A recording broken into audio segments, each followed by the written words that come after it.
Over to Ganesh ji. Thank you, Colonel Mishra, and it's a pleasure to see a full house at the Rotary Club of Riverside. And it's my absolute privilege to introduce a very good friend, Tehnaz. And I'm also delighted to have so many, there are a lot of guests here. In fact, all my 3 social ventures in India and the city are represented. Social Venture Partners, Pune City Connect, and NES. So thank you all for joining as well.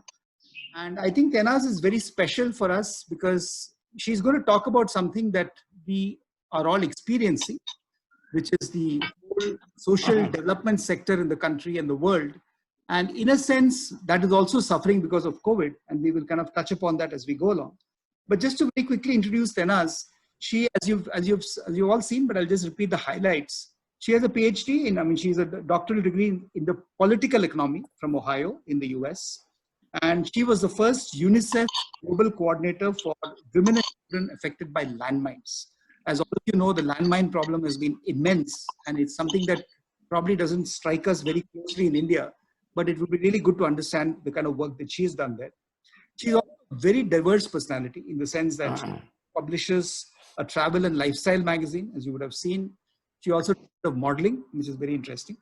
And today she's also one of the prime social influencers and thought leaders in our country, and heads the TIE, which is the Indus Entrepreneurs, Women's Entrepreneurship Group. In fact, I was privileged to meet Tehnaz initially because of her husband, Viresh Oberoi.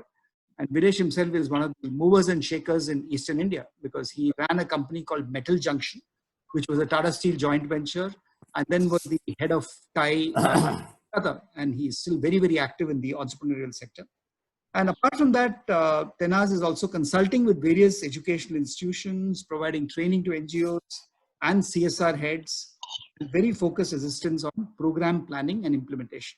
In fact, I remember a couple of years back, I actually was in Calcutta, and he invited Tehnaz to come and spend some time in Pune to just understand the work we do in the social sector. And she was immediately here, spending time with us, staying at home with us, and very, very fortunate to have been very closely associated with Tehnaz. So I thought what we will do, Tehnaz, is maybe listen to you. You can talk a little bit about your life, your own experiences, what brought you to the social sector. That will be very interesting. And move into the various themes that it should be touched upon. One I really want to touch upon is what you specialize in, which is how very, very many social organizations, including Rotary, do excellent work, but are hidden in the sense that we don't publicize the kind of work we are doing with Happy Schools and Ladli and Urja and so many things. And I'm sure Neeruji would be very delighted to listen to Tehnaz's ideas on how social marketing can really be done in a much better fashion. So over to you, Tehnaz. Okay, good morning, ladies and gentlemen. It's indeed a pleasure and an honor for me to be speaking to you. I'd like to thank Rotary Club Riverside and Colonel Mishra for inviting me to speak, and of course, my dear friend Ganesh Natarajan, who suggested my name in the first place. I know Ganesh to be a man of vision and mission and succeed in whatever he does. And this I saw firsthand when I came to Pune. As Ganesh had mentioned, I'm going to share part of my life's journey and learnings with you so that you understand development work which is undertaken by development agencies on a global platform and global scale. And hopefully you get some takeaways from this so that you could then implement some of the learnings in Western India. My talk is going to be divided into 4 sections. The first one is going to be about my work with the Landmines Committee. The second is going to be my actual work in Russia on the ground. So from a global scale, it's going to go down to the implementation scale in Russia. Then I'm going to talk about my work in West Bengal with regards to the Anganwadis. And finally, I'm going to give you a few suggestions, and therefore people in the development sector who joined in, this will be most interesting for you. As Ganesh mentioned, what you can actually do to spread the message of your work. So, good morning again. A lot of people ask me about my experience and what is the thing that I have learned the most. And looking at community work, community level work, it brings me to think about what is the legacy of this work? How will this work be remembered? How will I be remembered in terms of actually implementing programs and affecting communities, sections of society globally? So the one question I would like to pose to you is, how would you all like to be remembered? Think about this. How would you all like to be remembered? A small example of this was recently I got an email from German immigration authorities asking me about making recommendations to certain persons and their families about the work that they had done with me. And based on my recommendations, this family was granted asylum in Germany and will be getting German nationality. Now, hearing about this, several other people got back in touch with me, those that wanted to immigrate to Europe, and immediately started asking me also to write recommendation letters for them. So this is the kind of thing that, you may work with somebody a long time ago, and yet the impact of it can be even felt today. I'm going to talk about the fact that when I was a child, I was always fascinated with the UN. I wanted to join it. Of course, I really had no idea what was the UN, really. What did it entail? What kind of work? But all I knew about it was that I wanted to do something which was impactful in the best sense of the word. So after I completed my PhD, I went to a friend's father who was already working as a director at UNDP, and I asked him, I said, look, I really now need to get going. I want to get a position in the UN. How would you recommend? And his response is, forget it. You're never going to get into the UN. This is New York, it's headquarters. People who apply for positions speak 5 different languages, have expertise, have worked in their countries, and you have just completed your PhD. It's not going to happen. In any case, that made me even more determined to get into the United Nations. So what I did was I started sending out my CV randomly to all positions which were there available. And obviously, I did not get a response. So I decided then to change track and then go and make a focused attention to getting a job as a consultant. Because I then figured if I got in a consultancy position, then I could somehow move back into a permanent slot. So my first position was with the United Nations Population Fund. And obviously I applied over there. I was very persistent and I got it. Again, this was a consultancy. And working with the director, Mr. Nizamuddin, who happened to be a Pakistani gentleman, very knowledgeable, very helpful person, I asked him, I said, Mr. Nizamuddin, this is a agency which deals with demographers and statisticians. Yes, for my PhD, I did a minor in statistics, but I wasn't really a statistician, neither was I a demographer. So why did you hire me?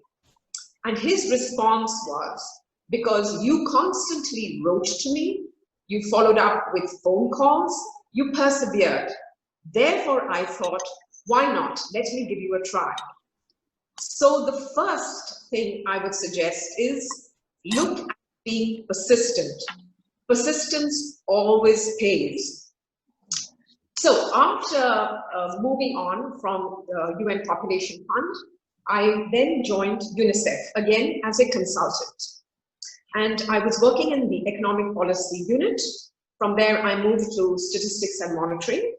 And we were basically churning out numbers for the agency for UNICEF on what is called State of the World's Children, which is our premier publication on the status, the global status of various countries, and on various indicators, how were they faring?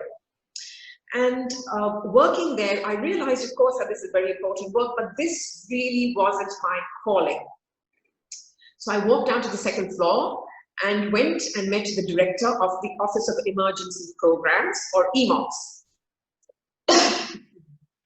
So I spoke to him and I said, Mr. Narula, I really want to work for you here. And he said, look, there are no permanent opportunities. You have a good position up there. Why would you want to give this up?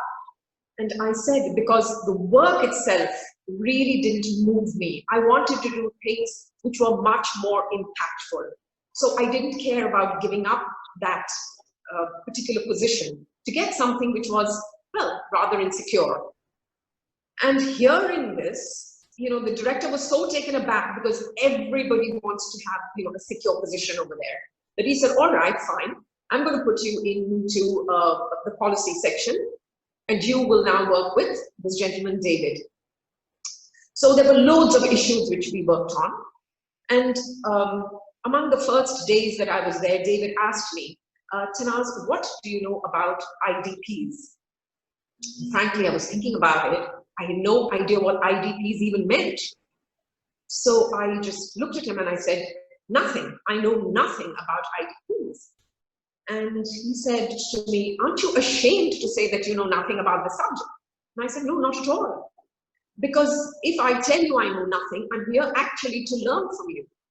And there's no point in saying that I know something when I really don't know the subject matter.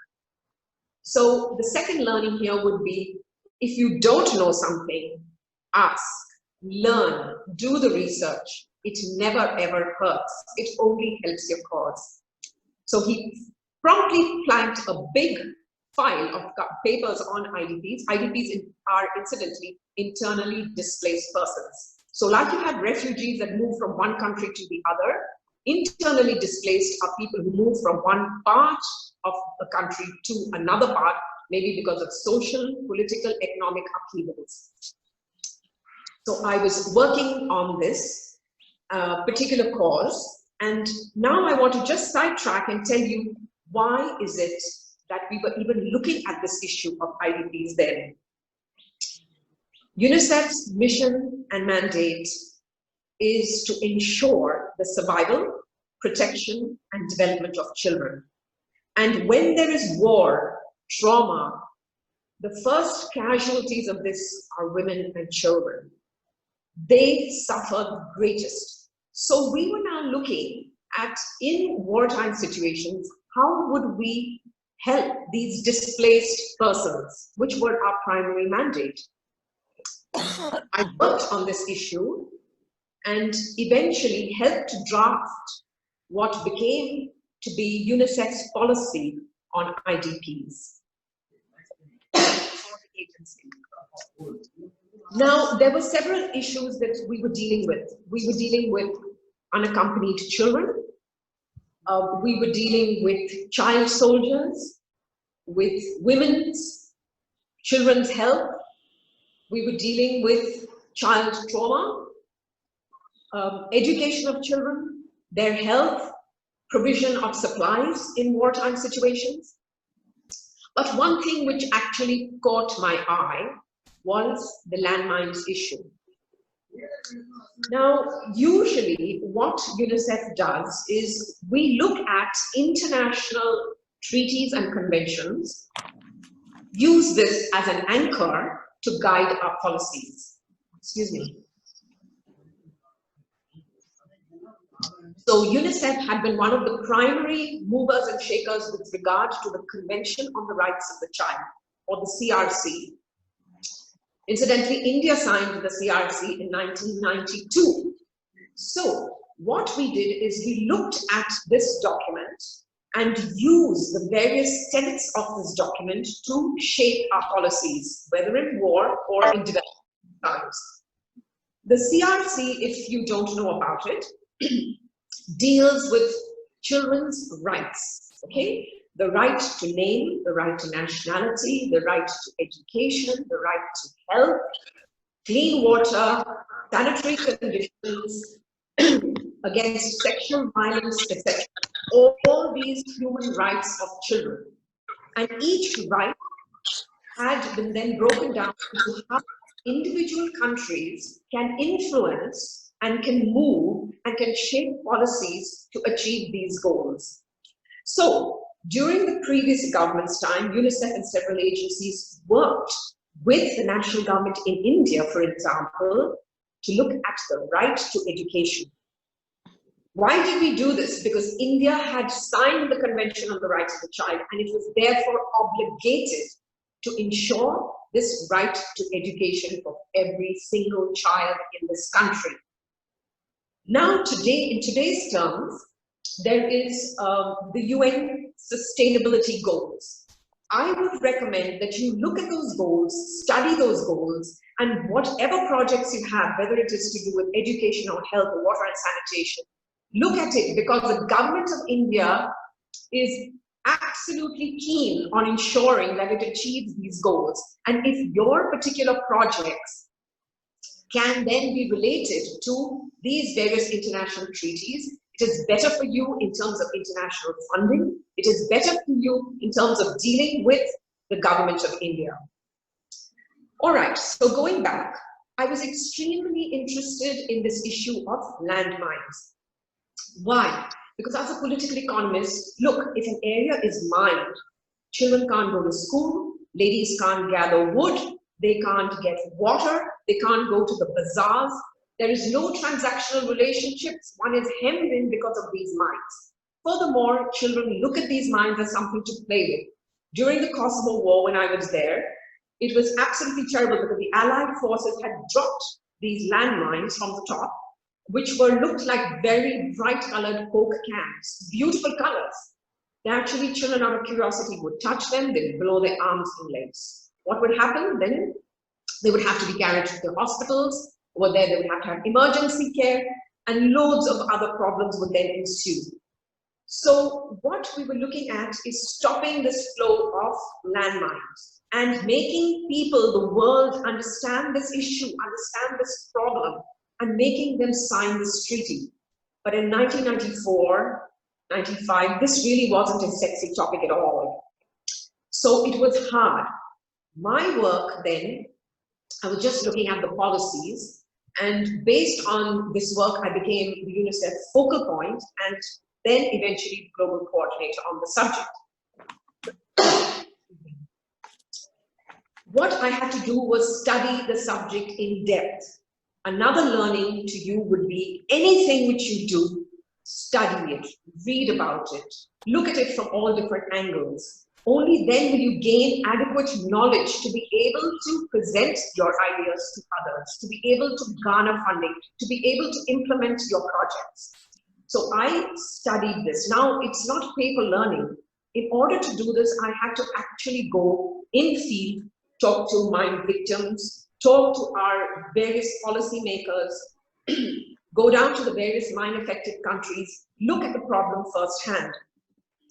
I traveled to Angola, to Somalia, to Mozambique, to Afghanistan, Jordan, Egypt, Lebanon, various countries, Bosnia, just to look at this problem, to try to see what we could do to help the situation. We formed an interagency committee in the UN. So we had people who were demining specialists, people who were economists from the bank, because we could look at them for lots of funding in future. We had, for myself, child specialists looking at how women and children were inordinately affected. We had people from the World Health Organization looking at the health of children in war affected areas, etc. So we used to travel as a group, look and study each situation individually. I used to come back and prepare reports, and then I would go to international treaty meetings and speak and advocate on behalf of UNICEF. This is extremely important because it was with this knowledge, being able to advocate on behalf of children, that I was then able to speak to ambassadors, to presidents, to prime ministers, to queens and kings, whoever had invited us, whoever had some kind of issue with this. Now, just looking at things, I want to let you know that all the countries in the world have signed the Convention on the Rights of the Child, except 3. Somalia, South Sudan, and surprisingly, the United States. These 3 countries haven't signed. They have their various reasons for this. So now we were looking at this treaty. How can we get this treaty going? How do we get people interested in this work? How do we garner support?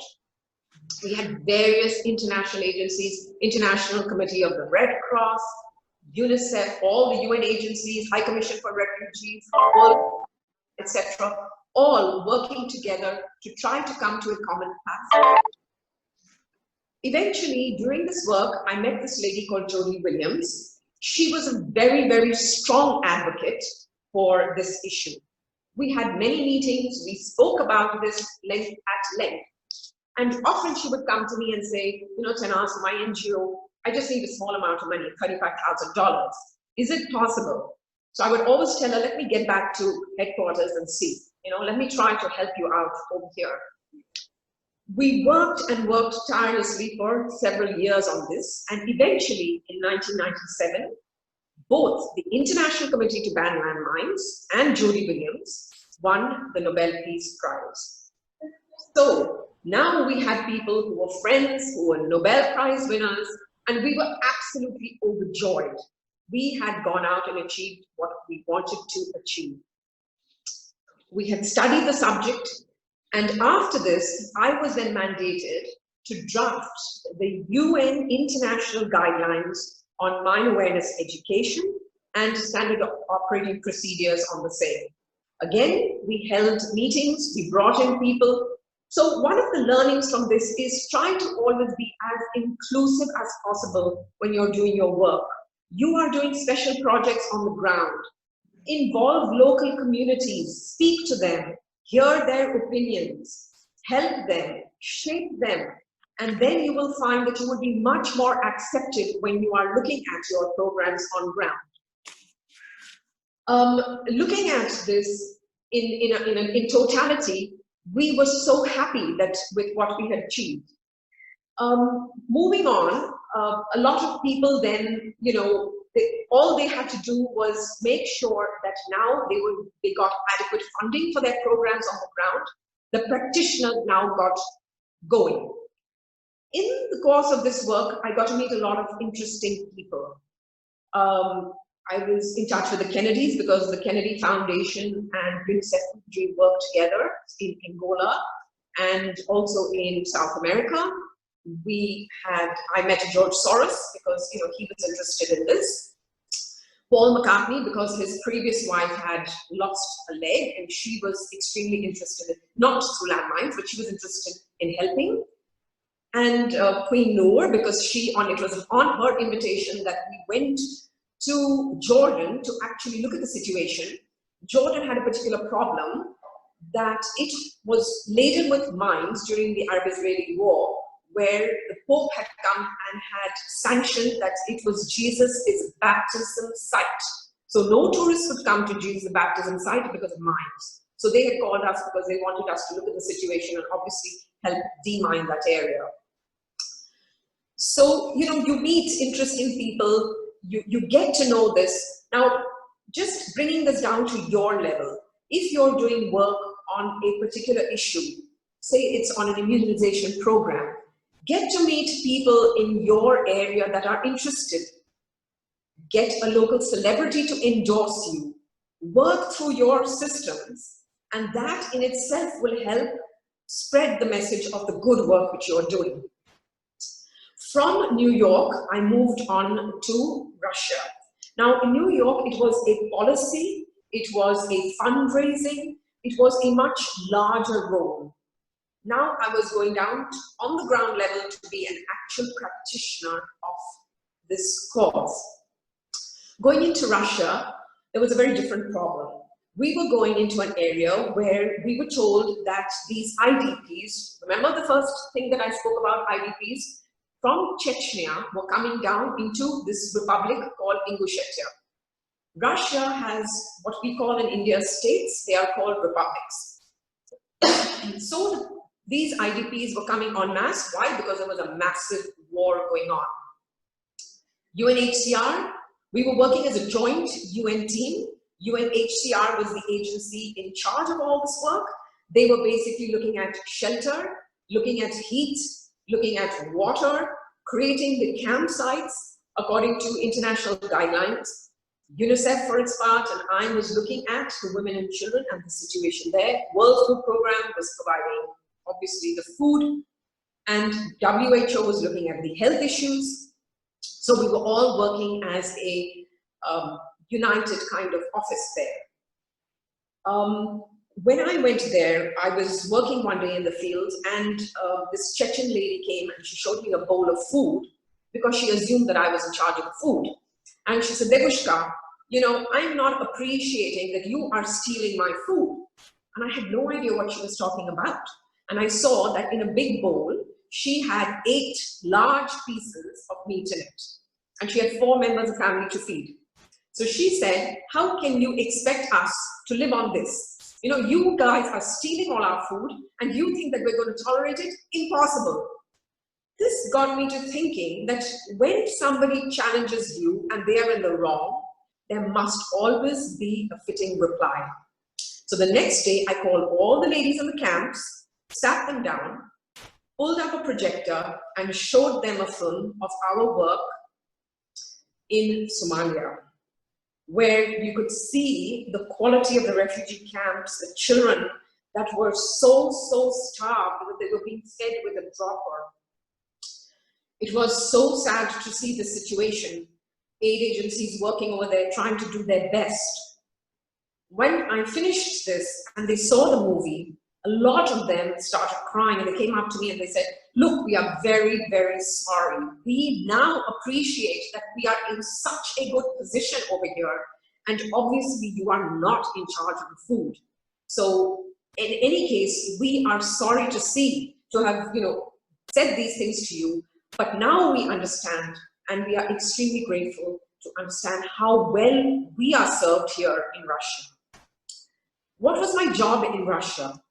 It was to get the children through a service out from Chechnya, through Ingushetia down to where I lived, which was in Vladikavkaz. We were supporting a prosthetic workshop.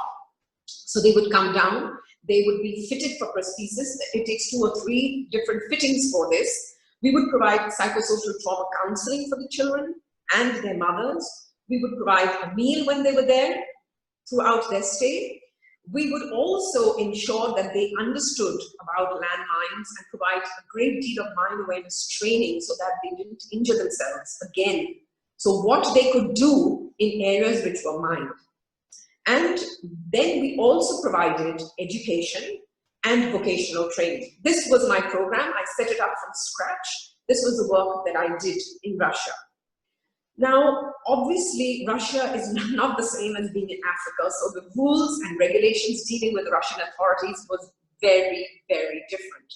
I personally had 24/7 bodyguards because the area which I was operating in at that time, the Caucasus, was known for kidnappings. There were 2 kidnappings. One kidnapping was obviously for money, and the other kidnapping was for marriage. Neither of them I really wanted to get involved with. So all of us had 24/7 bodyguards. It was very, very trying working over there, but it was extremely fulfilling. Just a little quick incident which happened. I used to have these children coming down. I had agencies which brought the children down, and there were several checkpoints, and Russians, you know, their military personnel looking in, harassing, etc., and then the kids would come down. So there was an elderly gentleman who would always come with the children, and he would say, Devushka, I need you to get me a prosthesis. So I said, look, you are not part of my mandate. I will be thrown out of UNICEF. I cannot give you a prosthesis. This is for children. He says, I don't care. I have come here several times and I have done my research. And I know that you're providing the best state-of-the-art prosthesis. And we were providing Autobach prosthesis from Germany. Absolutely superb ones for the children there. So I said, look, really, I cannot provide this to you. But he persisted. Just as I had persisted to get a job in the UN, he persisted too. And he kept coming and coming. So I told him, all right, in the end, listen, I'm tired of you. You're taking up a place for where a child could come down. So I'm going to give this to you on one condition, that you never, ever mention this to anybody, okay? Because then I'm going to lose my job. So you cannot talk about this. So he came, he got his prosthesis, and it was over and done with. I was in Moscow, and I received a call that there was a certain gentleman, a Chechen, who wanted to talk to me. He was one of the Chechen billionaires, and he wanted to talk to me about my program. So I took my interpreter, and off I went to the office. And as we sat down, we started talking about the program, about my work, what he had noticed, what his people had told him. And then he came and said, and I'm extremely grateful for the prosthesis which you provided to my uncle. And that was the most shocking thing that I had ever heard, because I never expected that gentleman to go and repeat what I had done for him. So I told this gentleman, I said, look, please, you know, I'm not supposed to talk about this. Please do not mention it. He said, no, the only reason I'm mentioning it is because I would have flown him down on my private jet to Germany, but he never ever wants to leave the Caucasus. He says, that's my home, that's where my heart is, I'm not going to leave. So he said, in any case, what I wanted to ask you is there anything that you want or need? All you do is just say the word. So I said, no, there's absolutely nothing that I want. And he said, no, I can provide you with anything. Because obviously he was a billionaire and he had lots of resources. So again, I told him, look, it is illegal for me to ask for anything for myself. However, what I will do is I need you to do me a favor.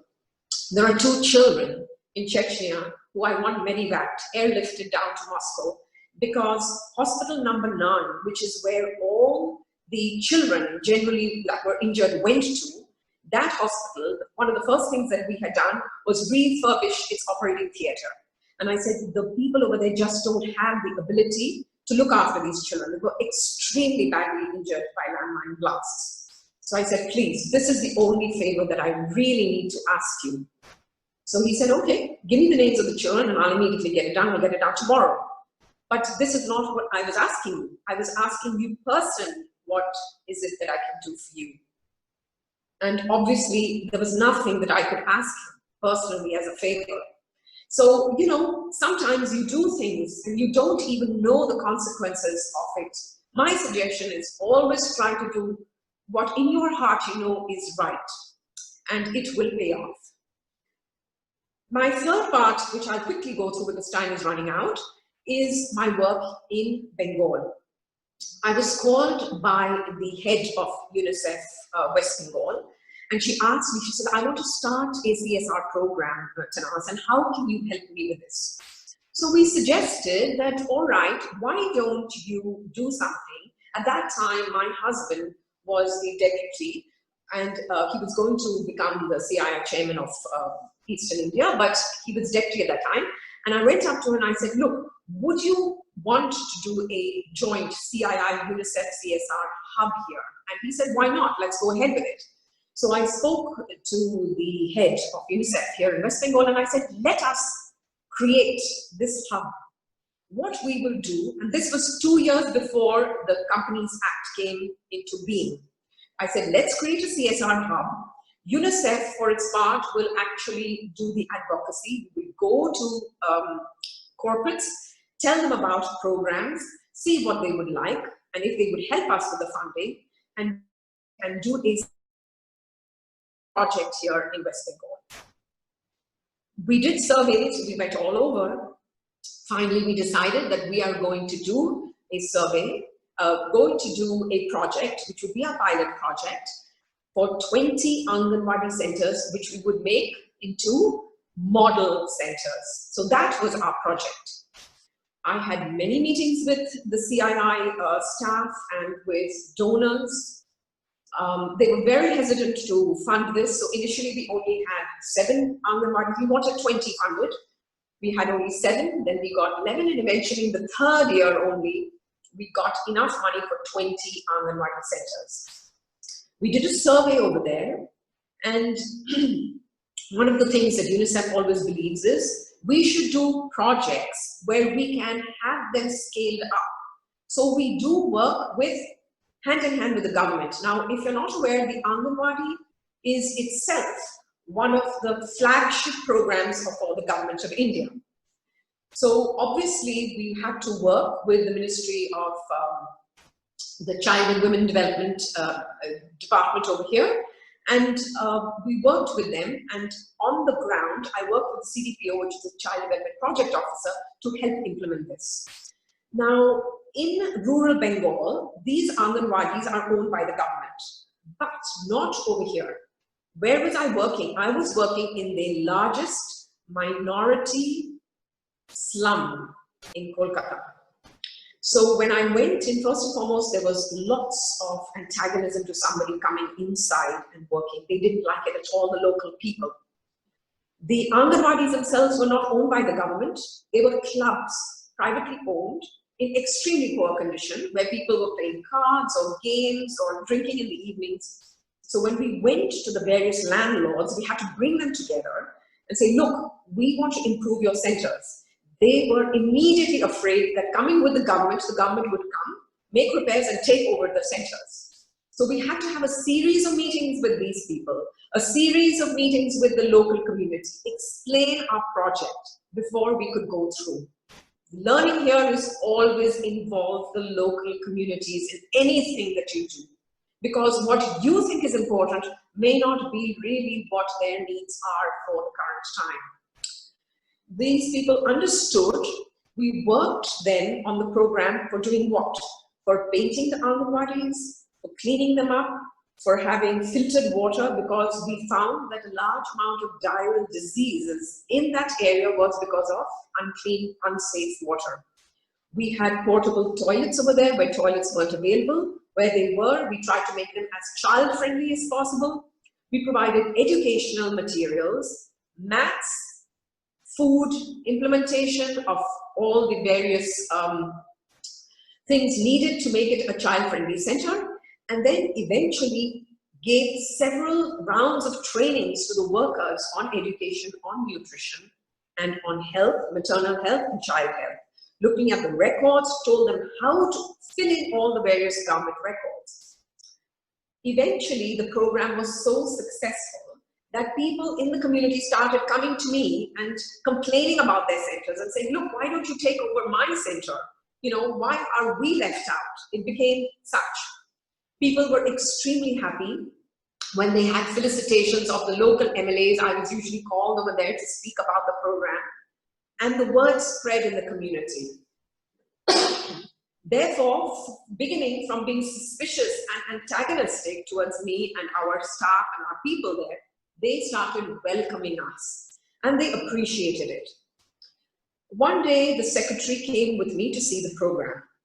She looked over there and she asked me what we had done. I explained the program and also that we had the nutritionists from UNICEF come in and help augment in these 20 program centers, these pilot project centers. We had augmented some of their food where we felt that the government had been lacking. So the people were extremely happy, and once she came in and she saw this, she then invited the minister to come in and have a look. I was at that time in Orissa for a CII meeting, so I wasn't even there when the minister had come in on a surprise visit. The minister happens to be a medical doctor, a practitioner, and she looked at all the health records. So looking at the additional food in the centers, she was looking at the child weight, the gain, their knowledge. She talked to them about their education. She spoke to them and found out if they were happy, what they liked, what they didn't like, etc. Then the next thing we knew, the secretary had called me and said, based on this 20 model Anganwadi centers, we are going to ramp it up to 114,000 Anganwadis in the state. So when you're looking at impact, this is, what I would say is really impactful. Why is it impactful? Because we got the government involved, right?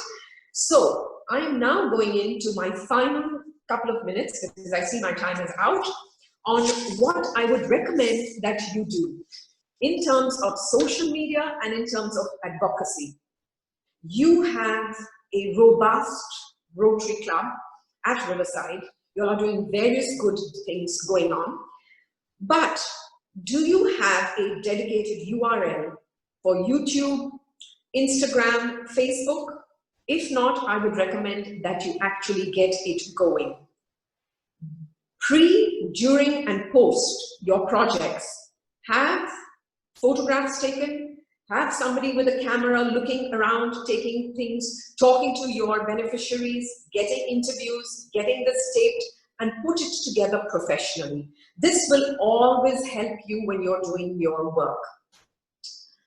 I was just scrolling this morning, look at UNICEF, and each month, since the COVID has begun, they have over 100 Instagram posts, several done by the executive director herself. This is what you need to do. During the COVID time, what have you done? What can you offer? Simple things. You could have somebody from Rotary coming up and showing the 7 ways of hand washing, showing you actually delivering the things which you have said to have done, whether it's masks, whether it's PPE suits, whether it's sanitary wear, whatever you have done, your work. This should be recorded. It shouldn't only be recorded for yourselves, but this should be put up on your various sites for everybody to see the good work that you have done. This will spread the message and grab eyeballs. The second thing which I would recommend is that get in local authorities, get in your local MLA when you're starting your program. Share this with him. Then get in the MPs, get in your ministers, have them come, have them give you little sound bites on what they think of your program. If you get them involved, it is much better for you because then you could escalate the program. Also, if this is seen, people, Rotarians from all over the country can actually look and ask you for guidance. You don't have to repeat. They don't have to go back from scratch to develop a program. You share information, and through these platforms, it's the best way. Okay, so once you do that, I would then recommend that you go right up to the central government and share this information with them. Use UN Sustainable Goals, put that as your anchor for your projects, and have them understand and know your work. This is a very, very good tool for fundraising, and this is what I would recommend you do. Third, but not the least important, is once in a while, have the media present. Have online media, have press, have TV channels, have everybody there do good big press conferences before you start your program, and then once your program is up and running, have the beneficiaries there to speak to the various channels. You cannot get better press than this. Let the beneficiaries, let those that you have helped come in and speak to the press. Let your good work be known not only locally, but as I said, nationally. Put up these various press clippings onto your site. Make sure that even if a TV channel has interviewed you, it has gone up on your site so that others can then see the work that you've done. I hope, ladies and gentlemen, that some of the things that I have mentioned today have been of interest to you, and you can perhaps take this to your programs on ground. Thank you. Thank you very much, Tehnaz. I think that was really a delightful journey around the world and then back to Bengal and Odisha, which is closer to home. Your story about Chechnya reminds me of, my first time in Russia was in 1995. That time there was an inquiry we had from, I was running this company called Aptech at that point of time. So we had an inquiry from Chechnya saying, can we open a center here? So I said, sure, I'm coming to Moscow and you can come and meet me. And I remember it was late night. At 10 o'clock, I get a call in the hotel reception saying a gentleman is here to meet you. So he came up to my room and we discussed the Aptech franchise. And finally he said, how much does it cost? I said, it'll cost you $30,000 for us to provide you all the technical know-how, training resources. So he says, give me 1 minute. So I thought he's going to take out money. Okay? And he actually opens his bag, takes out 2 big pistols, okay, keeps it on the table and say, I give you 10,000. Yes or no? I'm like, this is like crazy, man. So yeah, I'll come back to you, no problem. And then I quickly got him out of my room. So you're right.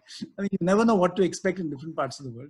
Absolutely. So thank you. And I think that last period of advice was very, very cool. I really believe, we do a lot of that in Pune City Connect, what you said, getting local government involved, taking it to Delhi, all that kind of stuff. But we probably don't do enough of that in Rotary, and that's a good lesson. We have a question from Vibhakar. Vibhakar, would you like to unmute yourself and ask a question? Yes, please. I'm Vibhakar Amtirthakar. After listening to Little louder, boss. Hello. After listening to excellent lecture from Tehnaz and considering the lockdown position all over the world and opening up new areas for the youth, considering the Rotary Peace Center, Tehnaz, would you like to recommend our youth to pursue a career like you? And if yes, what preparations they need to make for that? All right. So I'm in HR, I'm asking you this question. Absolutely. Okay, thank you so much. I believe that anybody that wants to make a contribution in any field, minimum, I believe that they should have an undergraduate degree, some kind of specialty. However, even if they don't, they can pick this up from scratch. Join the Rotary, very, very valuable organization, and work your way through. If you join the local NGO, it's still NGOs working in all different human trafficking to early, etc. Join something as your fancy. And if you are passionate about something, you will always do a very, very good job. On the ground training is something that everybody needs. You know, even when I was there with a PhD, I didn't know everything. Nobody knows everything. So I was doing a much more global kind of work. And then when I came down to Russia, I did on the ground, hands-on work over there. So I would recommend join your local Rotary, join a local NGO, work your way, do something that you're passionate about, and you definitely will be getting a lot of success then. Thank you.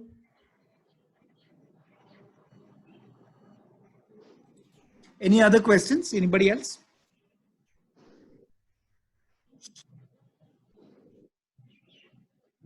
I think they have to unmute their mics, Ganesh.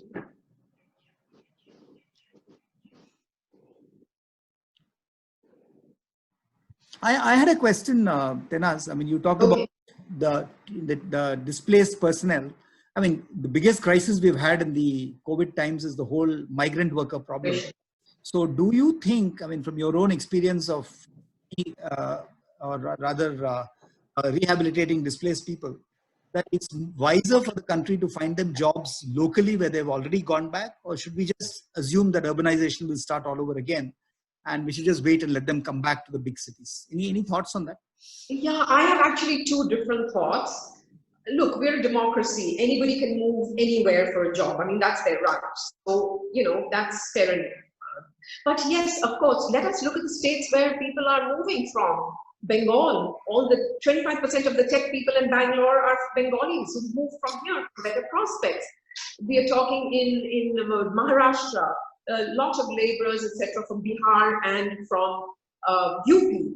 People are moving. So I believe definitely it's incumbent upon the government to try to do something for them and try to see, you know, what can be done locally. You know, in terms of jobs, in terms of, you know, livelihoods. I do believe that this should be something that the government should now look at, because you have those people now on hand.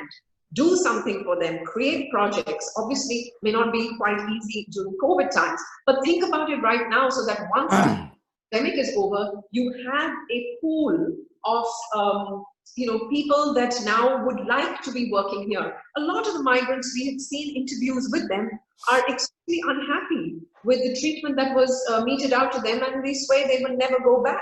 So what are they going to do in their home states? Create jobs, create skilling, create opportunities for them. This is what I think. Thank you. Can I ask a question? Yes, this is the last question because we are running out time. Sure, Yeah, please sure. go ahead. Yeah, Dr. Tehnaz, what I would like to know is that you've done a terrific amount of work in last 2 decades or 3 decades. Don't you think now the politics, global politics now, is really trying to you know, move you away from real work that you do and politicize the you know, the work? Okay, I will tell you that when I had joined UN Population Fund, being a population agency, they wanted to curtail the population, obviously, of places where we found the total fertility rate to be above, let's say, 6 or 7, 6 at that. So one of the things that the agency was doing was promoting birth control. At that time in America, the Reagan administration was there, and they were extremely upset with this, and they yanked our funding. They yanked the funding of UN Population Fund. So then the agency had to go to European donors, you know, more liberal ones. Right now, you've seen that the current administration is going to pull out funding from the World Health Organization. So other countries have to step in. This is always going to happen, I believe. You know, things get politicized. Agency work gets politicized, but I think we have to soldier on. work with things that you believe in, the causes that you actually believe to be true. And I think that you'll be then unstoppable. Thank you very much, Dr. Tehnaz, for your stunning and interesting talk, which has made all of us more educated and better informed. The way you shared your experience, that has made difference, and there is a lot of takeaway for all of us. Once again, thank you so much for today being early morning with us. Before moving further, I would like to welcome all the guests who have joined. Sabir Karu is there, SBP, Vivakar Ram Tirthakar, Anuja Kishore, Janvi Hardas, Sagar Kabra, Ruchi Mathur, PP Rotarian Surender Kapoor, Diana Varucha, Ganti Manti. There are two Galaxy A50 and something. So welcome you all for joining us today morning. There is one announcement which I would like to invite Rotarian Vinay Narasimhan. So please over to Vinay. Vinay, are you there? No. So anyway, this is the thing which I formally invite Rotarian Jhelum Chobal to extend formal OTA thanks to today's distinguished guest and Speaker Dr. Tehnaz and others. Over to Jhelum. Good morning, everybody. Morning. Good morning. Dr. Tehnaz. Yeah, Dr. Tehnaz, thank you so much. It was really great to hear you. Our club is really honored to have global personality like you.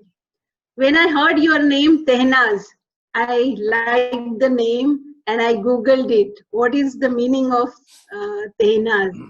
It is responsible, it is diplomatic, and it is charming. And as your name is, you are that personality. We are really honored. While you were speaking, I was thinking you are the combination of brain, beauty, and humanity. Thank you. See, UNICEF is very close to everybody's heart because of their selfless work. But today we made the personality who has really walked there and made the difference. You have traveled on a path which is usually less traveled, I would say. And take away from your speech, I felt when you want to convert any social project, you should feel that project. Along with inclusiveness, you should feel that project. That is what I liked. And a lot of your tips, I think Colonel Mishra and all of us would like to, for our future, we would like to take it on. Local, national, and global, that's another thing I like. So I would say you have really walked on different paths and make that dent in your world, and that's how we will remember. I really loved your speech, and on behalf of the entire Rotary Club, we once again thank you for accepting our invite, and thank you, Ganesh, for introducing Dr. Tehnaz. Thank you. Thank you, Jhelum. Yeah, over to Dr. Tehnaz. You wanted to say something? Yes, Colonel, thank you so much. Just as a little quick aside, if require from me in terms of guidance or policy matters or the project, you just you could pick up the phone, and as Ganesh had said, that I'm more than happy to come to Pune and look at things and maybe give you certain suggestions to perhaps improve or scale up your project. Yeah, thank you very much. Friends, we have tradition of sharing the thought of the week. Now I invite Rotarian Sanjay Merchant to share the thought of week with you all. Over to Sanjay Ji. Thank you, Colonel. Since we had something on leadership, I thought leadership and learning are indispensable to each other. They go hand in hand. Thank you, Sanjay Ji. Thank you, Sanjay Ji. We have also tradition for cracking one joke, and for that I would like to invite Rotarian Sandeep Bass. over to Sandeep Ji. Sandeep is not there. Sandeep has left. Anybody else who want to crack a joke? Vegetarian only. That's a good joke. Ganesh Ji, you want to? No. Anybody else? Neeru Ji? No. So should I have permission to declare the meeting adjourned? Thank you. Yeah. Thank you very much. Thank you, everybody. Yeah. So stay healthy, happy, blessed, and keep on meeting, keep on rocking. Once again, very warm welcome to all of you, and very deep thanks to Dr. Tehnaz. So now, with your permission, I am now ending the meeting. Thank you very much. Thank you.